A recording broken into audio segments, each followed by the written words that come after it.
I am here in Sacramento with the owner of DangerZone Boxing, Marty Chima. Looking back, when you had started this gym, you started in like 2018? Well, this one, yeah, 2018. Yeah. And you said earlier that you had previously been out of a different... I was just up the street. It was Okay. like next to my brother's auto shop. It was just a little... Oh, nice. A little room, basically. There you go. And then at that time, I know we had kind of discussed a few of the fighters that you have currently. Around that time, did you have, like a bunch of people coming up? Was that kind of your goal, was to create like a team sort of thing, or kind of just it's your love and you see where it goes? At that time, that in 2018, I was just focused on Lorenzo. It was just me and him. I was getting a lot of calls from, hey, train my kid, or hey, I want you to train me. But I wasn't taking nobody. It was I was just focused on Lorenzo, because that kid, he was giving me his 100%, so it was just me and him. Yeah. And it seems rare that you do get someone that's really 100%. It's kind of like a lifetime, once in a lifetime sort of fighter. Do you feel like you have that with Lorenzo? Yeah, I feel that. I've been doing this for a long time, and I seen my old trainer, Don Conley's fighters, and then the other trainer that I was, after Don had retired and passed away, we ran that gym, the Washington Neighborhood Center.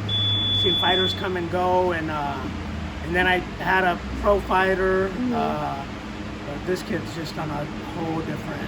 Yeah, definitely. level. One in a million. When I saw him in there the first time, I was like, this is I need to stay for this, because I was gonna leave because I didn't know anybody else really. So I was like, okay. And then I saw him get in there. I was like, he's special. Yeah, he's special. I'll say that. Yeah. He's special. Yeah. Like the first time you were talking about, the first time when you went to nationals, you were coming in with an athlete that just had 10 fights, and we were talking about, he's going to be facing fighters with 40 plus, even 100 plus fights at one time. So a lot of the times when you look at like combat sports, right, like experience can be a huge equalizer to talent. But when you have someone that is extremely talented and you're addressing like the fighter IQ, the decision making that comes through experience, like is that something that you address specifically with younger fighters? Or is that something where you're like, okay, it'll develop, we won't touch on it? Or Yeah, I mean, well, with Lorenzo, he's special, and it was like right from the beginning, I was sparring him with open fighters, kids 10, 20, 30 fights who had been doing it since they were 7, 8 years old. So he kind of he had no choice but to elevate, But it all depends on the kid. Everybody's different. Some of them you can push like that.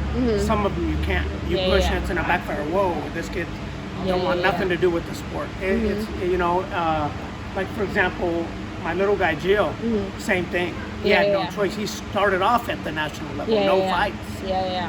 So I don't know. I think it's everybody's different. Everybody's different, and some of the kids you push them too hard, and they retreat. With Lorenzo, I've never had that issue. Like 10 fights going into the nationals. He never doubted himself. Right off the bat, we fought a kid with 40 plus fights. And then another kid with like 80 fights, and then in the finals, a kid had over 100. So. And he was able to meet the challenge. Just mentally, like I was telling you earlier, he's just really mentally strong. That's one of his. He's athletic. He's agile. He's smart. He's tall, long, strong. He's got speed. But that mental toughness is second to none.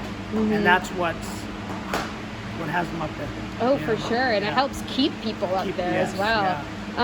So you were saying, was this fight the last weekend? This was the first time he had been fighting since 2018?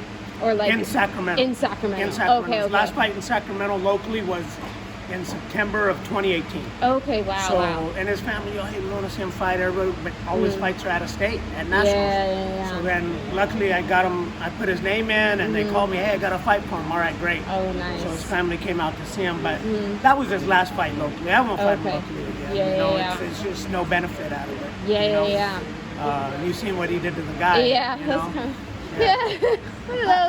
One of those matchups. As far as getting fights, I mean, right, when you do have an athlete that is very good, and even in pros, and people tend to try and circumvent it. Do you feel like the amateur style of making something like a tournament is more beneficial, or does it not benefit the amateur athlete as much? Maybe more like matchups, like a pro would have it.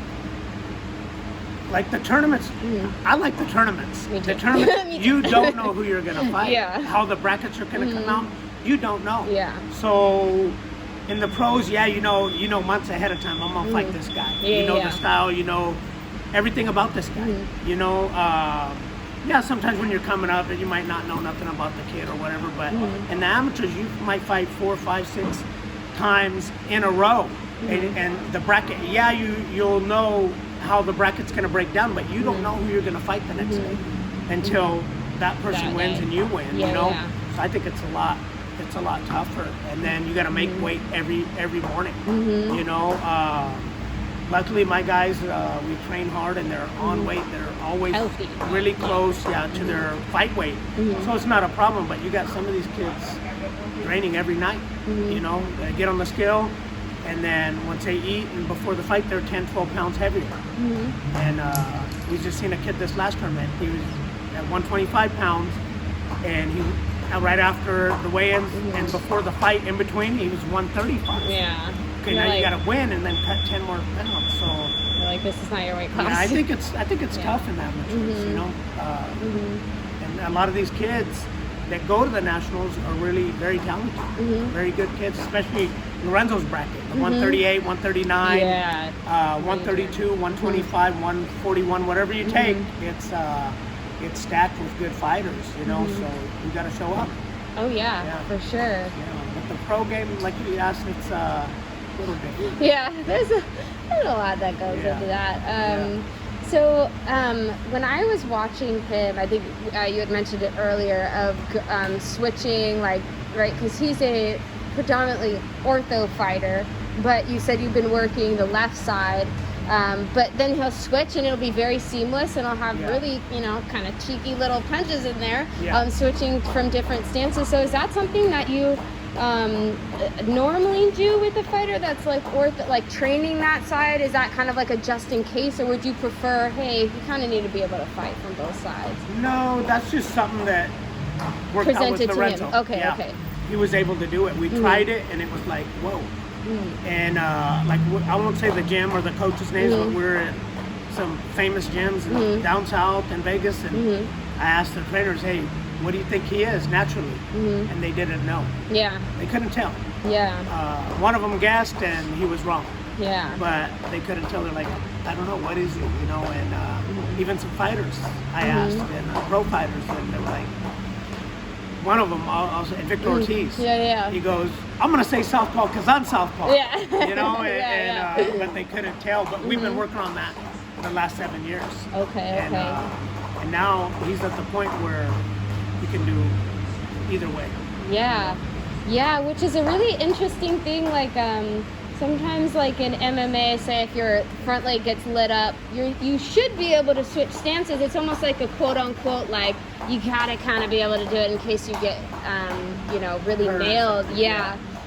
Would you consider like a switch hitter a little bit more of a stylistic element versus that's how they are, or it kind of just depends?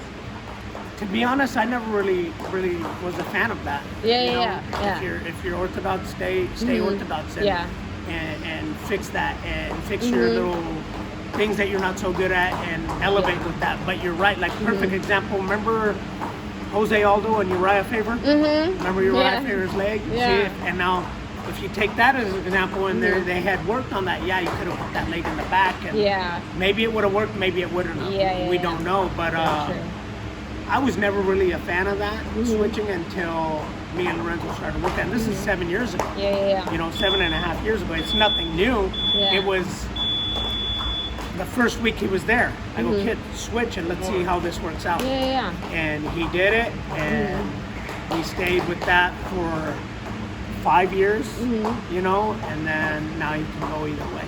Wow, that's amazing. Yeah. That's amazing. Yeah, it was just something that happened off of his athleticism. Yeah. You're like, oh, try this. Let's try it and let's do it, and if it works, great. Great things come of it. Yeah, great things come of it for sure. When he first started coming in and he was like, I'm serious about boxing, this is what I'm doing, what were kind of like the first elements in which you put together sort of a package like that, where you know the person's smart, you know they have this natural affinity for it, they're athletic? How do you start with one of those athletes that tends to be a little bit more on the athletic side versus someone that's coming in where you got to raise all those bars up? With him, honestly, it was from day one. You know, day one, and the second day he brought his mom and dad in, and it was off. It was the same. It was with the foundation. It was with his balance. You know, if you don't have no foundation, no balance, it doesn't matter how much speed he's got or what he's got. There's going to be flaws all the way throughout his career. So it was the foundation, and then his first fight, you know, was a year. 3 days before 1 year. We started July 1st of 2014. His fight was June 28th of the next year. And even in sparring, he was doing things that I hadn't even taught him yet. So, going back to your question, it was like, I could teach him things that maybe another kid I couldn't teach until 2-3 years down the road. You know what I'm saying? With him, it was like, I didn't teach him to do a backflip in there, and he'd probably do it. You know? And throw a punch in there too. Yeah, but I still started with the foundation, the jab, the 1-2 straight punches, the defense, the rolling, the slipping, you know, the angles, all of that. But I was able to put it together a lot faster. Some kids you just got to work on the feet, you know, and then the slipping and the hands up, and get that before you can even teach them how to punch. If you teach them how to punch too soon, it's going to throw everything off. That's very true. Yeah, but with him, it was crazy. It was like everything was right away. You're like, ooh, this is nice. It's nice. How come everybody's not like right. That, you know? From the time that he started actively competing to now, what do you think his greatest improvement has been as like a boxer? His greatest improvement? Wow, good question.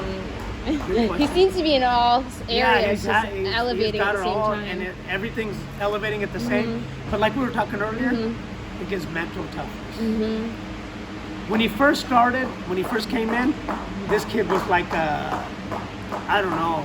He was like, you know, one of them toys that you spin up and you let go and they're all yeah. That's how he was. And he'd be. And that gym that I was at was 4,000 square feet. It was a big gym. I could lose you, So he was in one side of the gym, and he'd be paying attention to what the people on the other side of the gym are talking about. He was just everywhere. So I had to calm him down and get him really focused on himself or me, you know, or the opponent. But I think his mental toughness. You know. Oh, for sure, for sure. His speed has always been there. His power, he's getting stronger now. He's getting his man strength a little bit. All that has been there. Listening has been there, but it was just that to get him to really sit down and focus on what he's doing and not what people around him are doing. Like for example, this fight you were there this weekend. He wasn't worried about everybody cheering or doing this or whatever. He was worried about the task at hand, the kid in front of him, you know. Then afterwards, that's when I told him, all right, go enjoy your family and go and do what you're theirs now, and they can do whatever they want. Let them off the But with him, I think the mental toughness is to the point where I haven't seen it in a fighter that I've had throughout the years. Oh, for sure. And like as far as like boxing in general, the effect that you find that it has on, I would say, probably like young males are probably the majority that are interested in boxing, but there are women that are not saying that there isn't women, but when you find at that younger age, kind of that teen going out of high school, how important do you think it is for maybe a young male or a young male athlete to get involved in like a sport like boxing or like a combat sport? I think it's real important. Not all of them are going to be fighters. You know, not all of them are going to compete, but it teaches them discipline. It teaches them respect. It teaches them, you know, teamwork. It teaches them that hard work pays, Yeah. you know, and that's things that are going to help them in life later on down the road, whatever they do, they go to school, you know, college, or they start working, or whatever it is they're doing. I think any young man or female that have been in a boxing gym, I think they're respectful, you know, they're disciplined, they're good young human beings, and I see guys now that I used to help train when I was learning to become a trainer. I see them now like at the mall, or I'll see them somewhere at a restaurant or something, and they have their own kids and family, and they come up, hey, Coach Marty. I don't remember all of them. I just had one come in yesterday, and he was 16 at that old gym. This is maybe 15 years ago. Now he wants to bring his 9-year-old kid in here. Oh, that's awesome. So I don't remember the kid because he was only there about 6 months, and there's thousands of kids that went through the Washington Neighborhood Center, but that's what I think it instills in them: hard work, you know, discipline, and just to be good human beings. Oh, for sure. And it's nice to know too that you've made a difference of someone else's kid. Now I trusted you, even if you don't remember me. You made this huge, you know, impact on my life. So I'm gonna basically turn my child over to what is in your head, and all those things. A lot of respect there for someone to be able to do that.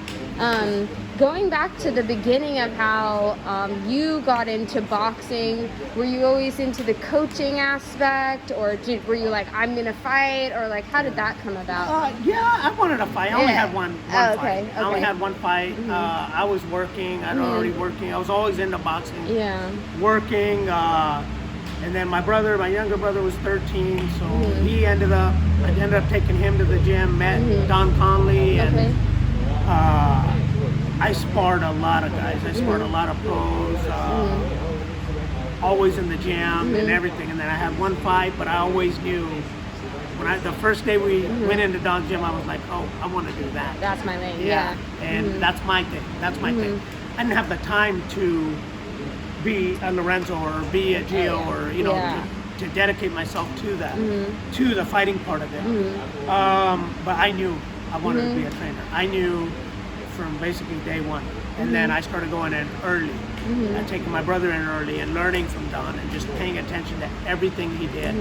He taught me how to wrap hands, he taught me how to fight, you know, how to train fighters, and then he retired in 1999. And then I took over the gym. He left me as assistant trainer to the head trainer that he left it to, and his son.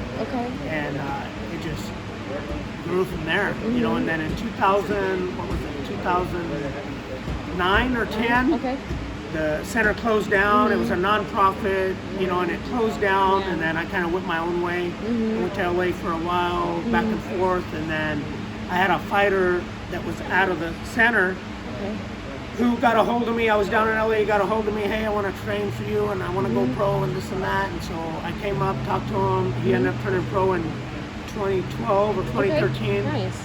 And so basically I've been on my own with my own fighters from about 2012. And I love it. I love it. You know, I wouldn't want to be doing nothing else. You know? Well, it's a beautiful thing being able to touch people's lives in such like a major way.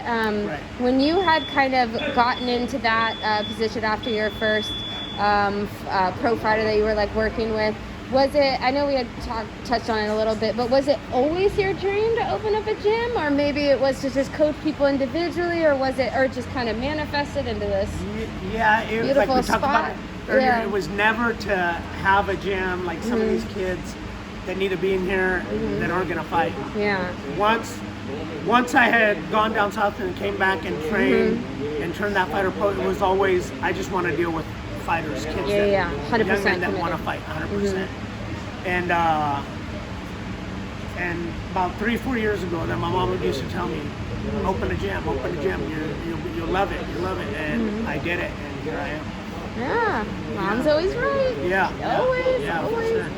And then so right now you guys are getting ready for another big fighting event. So when is that again? For the little guy, for Gio, it's the silver gloves. Okay. It's going to be November 5th and 6th. Okay, and he's got to win, Northern California and Southern California so there's some and travel. regional and make it all the way. And then for both of them, for Lorenzo and Gio, it's December 5th through the 12th in Shreveport, Louisiana, and that's the Nationals. Okay. Yeah. And then are Nationals like every single year? Okay, except for the past year? What's that? Except for the past year? Well, no, they still had them. Oh, okay.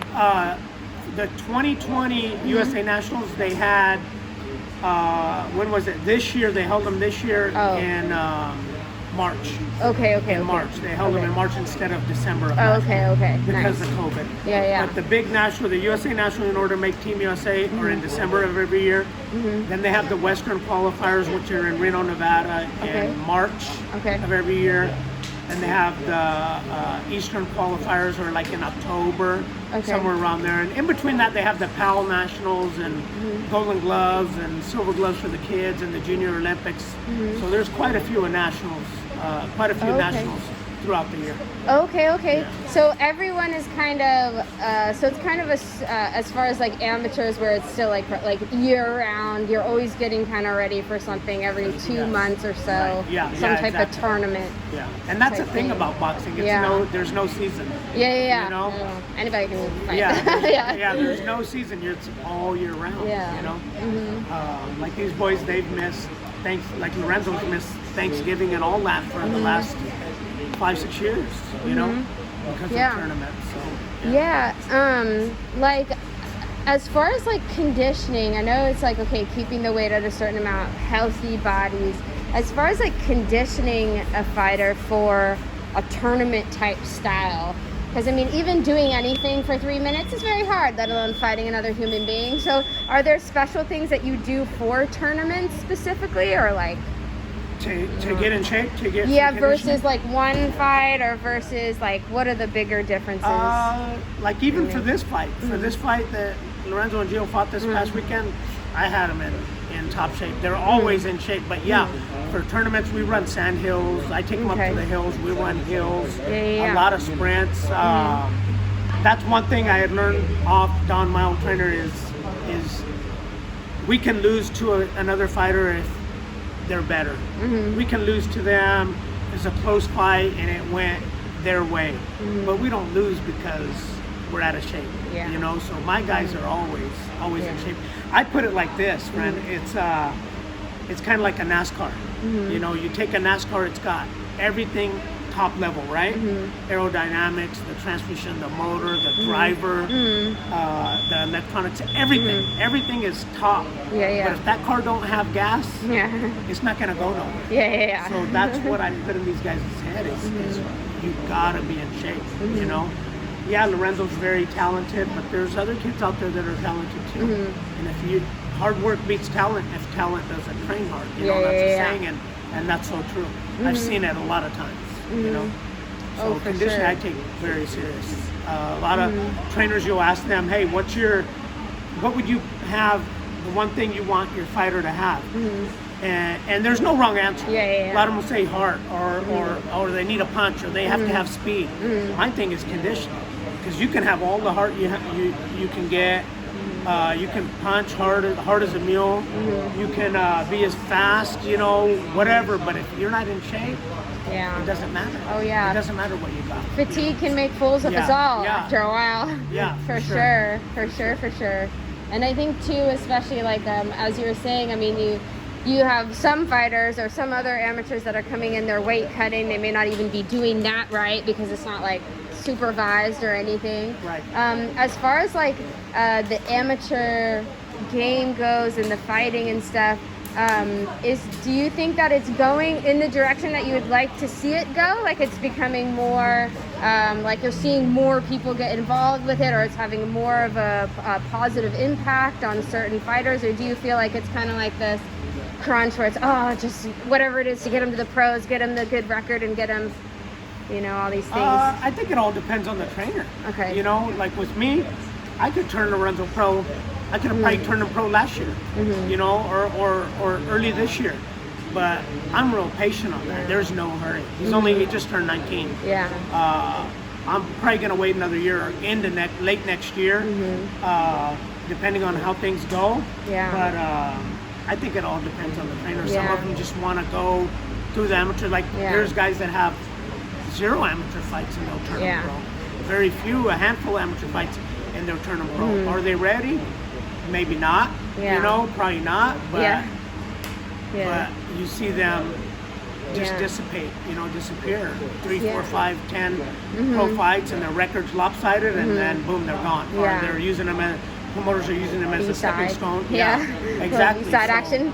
I've always been, if we're going to do it, we're going to do it right, or forget it, we're not doing it. I mean, but that type of discipline on the side of the coaches as well, it's like it's very easy, like you said, you have an extreme talent in both of these gentlemen here, extreme talent. And it's very easy to just, we could do it, we'll be okay. But then it's like, you can't go back. Once you do it, you can't go back. So you might as well be calculated in your ways of doing things. And it's interesting to see like the different coaching styles behind even turning pro. Absolutely. Like for example, with Lorenzo, I could turn him pro now. And I always tell him, I go, Lorenzo, if there's 100 trainers out there, 98 of them would already turn you pro. But are we ready? No, there's little things that I want to fix. There's little things not that he's going to get tested right away, but there's little things that when we reach that point, we need to fix them now in the amateurs. We need to fix these little things now, and we need to be confident. Okay, we're going, and now let's go. Because it's hard once the trains move, and it's very hard to be like, wait. I just need to fix this one thing, and then you leave. Then you find that actually leads to something else, and then you're like, oh no, now we have this can of worms. And you're always got to get better. Even when we do go pro, say next year, it's not that okay, now we don't need to add nothing else. That's not what I'm saying. What I'm saying is, just to make it clear, what I'm saying is there's things that I still want him to do. I want him, like at these nationals. My goal is to have him win one of the fights. I don't care which one it is. One of the fights just with his jab only. That's my goal with him. Go in there, kid. Use your jab only and outbox this kid. Don't get hit and just your jab only. He's got a hell of a jab. That's what I want to see him do. And is that easy? No, that's very difficult. Very difficult. But it's a good challenge. That's a good challenge, and then it's something that I think he can achieve. Oh, for sure, for sure. I mean, like you were mentioning earlier, having an athlete that is, extremely coachable and also listens, like, making the adjustments in between rounds, maybe making an adjustment mid-round. That's really hard once you're like getting into this flow, and at the end of the day, it's like they're in there, they're going to do what they do, but the listening aspect, the way he responds to the corner is a very, you're like, oh wow, that's like, super disciplined, super high fight IQ sort of, and the trust that he has in you, And see, a lot of people don't see that. A lot of people don't understand that. It's like, go in there. You'll hear a lot of trainers say, go in there and fight. Let's fight. Go fight. Where's the instructions? Where's the adjustment? The way I look at it is whoever's in that opposite corner, Lorenzo's in there competing with the fighter, but I'm competing with that corner. See, I take that as in, okay, they're gonna, and during the round, my brain's working. I'm thinking, okay, what adjustments are they gonna make? And I'm trying to make the adjustment with Lorenzo, so that shuts that down. But the listening part, you've seen it on Saturday. The kid, and was he always like that and listen to 100%? No, it's something that you build. And you gotta learn.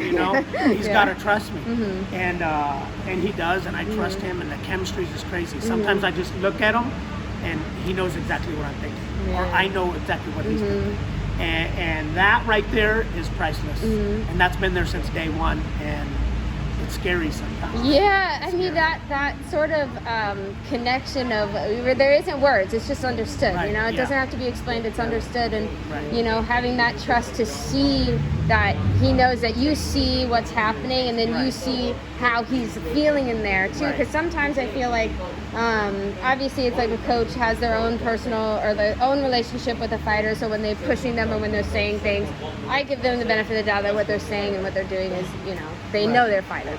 And sometimes you see like the misread a little bit on how the fighter's feeling. Maybe they're kind of they seem like they're gonna be aggressive, but then they're not. And then there's like more of a, okay, we need to talk about like the mental side of what's been, you know, what's been happening in the fight and stuff. But it's nice to have that automatic chemistry, that trust to be able to, you know, see like, you know, you have his back out there, right, you know, exactly, and that's important. And he knows that, and we talked about it.